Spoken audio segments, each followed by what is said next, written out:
Assalamualaikum warahmatullahi wabarakatuh. Perkenalkan, nama saya Debbie Rahmawati. Pada video kali ini, saya akan melakukan pengimbasan pembelajaran mendalam di SDN Utan Jaya. Pada pengimbasan ini, saya bekerja sama dengan rekan saya dan kepala sekolah. Pada sesi 1, dilakukan pengenalan pembelajaran mendalam yang akan disampaikan oleh rekan saya, Ibu Elok Dwi Arkoma. Dan sesi 2 mengenai rancangan pembelajaran mendalam yang akan disampaikan oleh saya. Yuk kita saksikan videonya. Ya, baca bismillah. Bismillahirrahmanirrahim.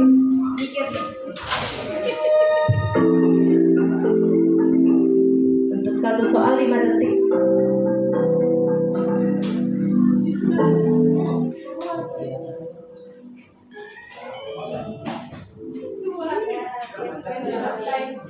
Oke, the winner is Bu Hikmah.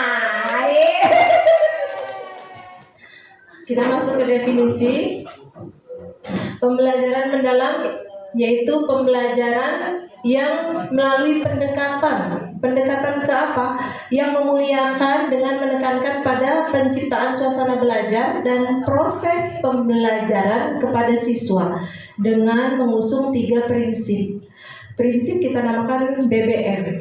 BBM, B yang pertama itu berkesadaran. Artinya siswa itu benar hadir secara utuh. Dia siap hatinya, fisiknya, mentalnya untuk menerima pembelajaran pada hari ini. Kadang-kadang siswa itu kan pikirannya kemana-mana, termasuk Bapak Ibu guru ya. Nah, yang hadir secara utuh itu adalah fisik, rohani, jasmani Bapak guru, Ibu guru, dan siswa itu sendiri. Sehingga lebih mudah terserap. B yang kedua itu bermakna. Bermakna itu yaitu kita mengaitkan materi sebelumnya kepada materi yang saat ini akan disampaikan dan dikaitkan dengan kehidupan sehari-hari. Yang ketiga yaitu menggembirakan, otomatis harus fun. Assalamualaikum warahmatullahi wabarakatuh. Saya pantun dulu ya Ibu Bapak.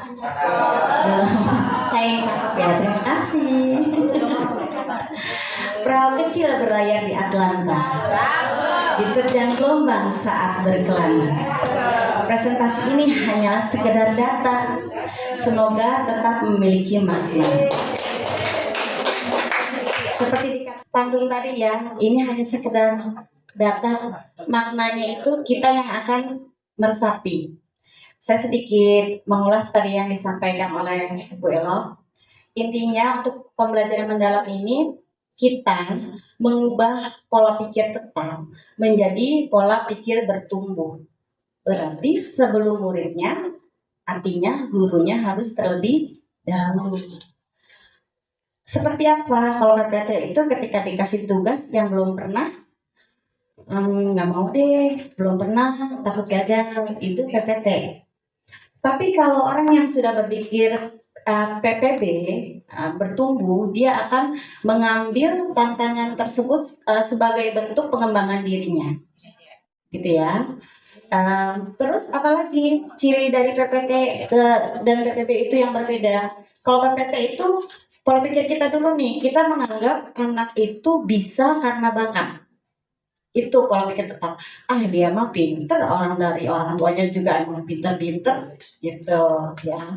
Itu harus diubah oleh kita, harus berpikir kalau semua anak itu sebenarnya bisa asal mau berusaha begitu. Jadi kita sebelum kita mengubah pola pikir murid kita sama-sama ya, saya juga masih belajar, kita sama-sama mengubah pola pikir kita. Nah, yang akan saya sampaikan mungkin bisa sambil dilihat contohnya ya, biar maksudnya ada gambaran ketika nanti pelaksanaan itu lebih memahami. Biasanya kan kalau kita harus ada contoh yang kita lihat ya. Oke, di sini yang akan saya jelaskan di dalam RPP pembelajaran mendalam itu ada 4 kamar. Bisa dilihat ya di RPP-nya di situ ada 4 kamar. Ada identifikasi, desain pembelajaran, pengalaman belajar, dan asesmen. Nah, ini ada yang sifatnya wajib, ada yang sifatnya opsional. Nah, yang wajib itu yang saya kasih tanda merah. Ini sedikit. Nah, yang pertama bisa dilihat di situ ya. Kamar pertama itu ada identifikasi. Nah, di dalam identifikasi itu ada 3. Ada identifikasi peserta didik, karakter mata pelajaran, sama DPL. Yang wajib ada itu yang DPL. Ya, itu yang wajib ada, boleh ditandain. Kemudian, kamar kedua, desain pembelajaran. Ya, desain pembelajaran ini pertama itu adalah CP, topik, integrasi lintas disiplin ilmu, tujuan pembelajaran, dan menentukan kerangka pembelajaran. Yang di sini nanti akan ada bagian-bagiannya lagi, yaitu ada praktek pedagogis, kemitraan pembelajaran, lingkungan pembelajaran, dan pemanfaatan digital. Yang wajib ada itu adalah tujuan dengan kerangka pembelajaran. Ya, yang wajib ada. Artinya, kalau yang 1, 2, 3 ini, CP, topik, dan lintas disiplin ilmu itu sifatnya opsional.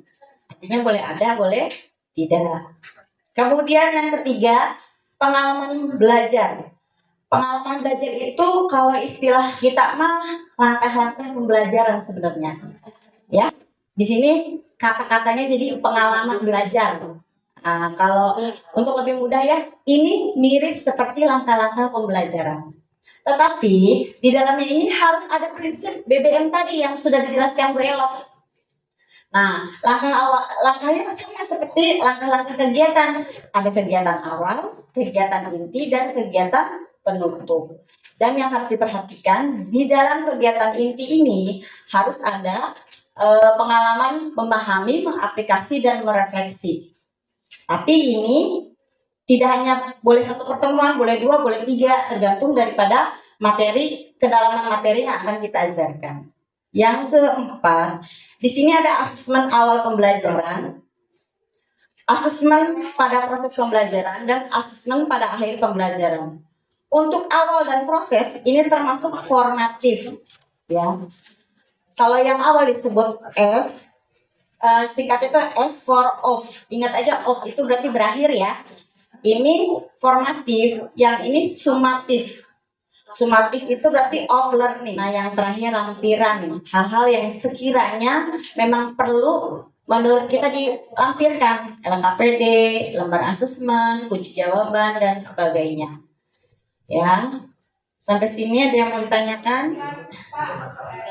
Itu kan banyak banget tuh. Nah, boleh nggak misalnya nanti kita dibikinin kerangkanya memang udah ternyata yang perlu ini aja. Ada. Jadi kita nggak usah begitu kan kayak bingung kan ini yang mana aja. Jadi misalnya kayak udah 10 lembar itu udah pelajaran doang. Nah, ini kan ada di sini. Tadi yang draft itu yang nah di sini nih, ini dia karena nih kirim jadi begini, ini RPP. Ini RPP yang mendalam full. Di sini sudah ada nih. Di sini udah ada petunjuknya juga. Sudah dibikin oleh saya. Bisa lihat di sini apa, desain pembelajaran apa, kemudian apa. Di sini udah ada draftnya. Kemudian di sini juga ada yang, nah ini RPP mendalam minimal. Artinya yang wajib-wajibnya aja.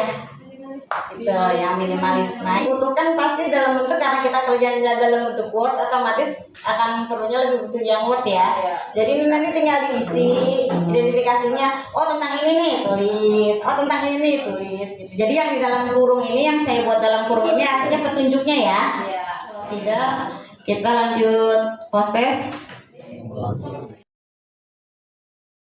Sekian video pengimbasan pembelajaran mendalam yang telah kami lakukan. Semoga bermanfaat. Wassalamualaikum warahmatullahi wabarakatuh.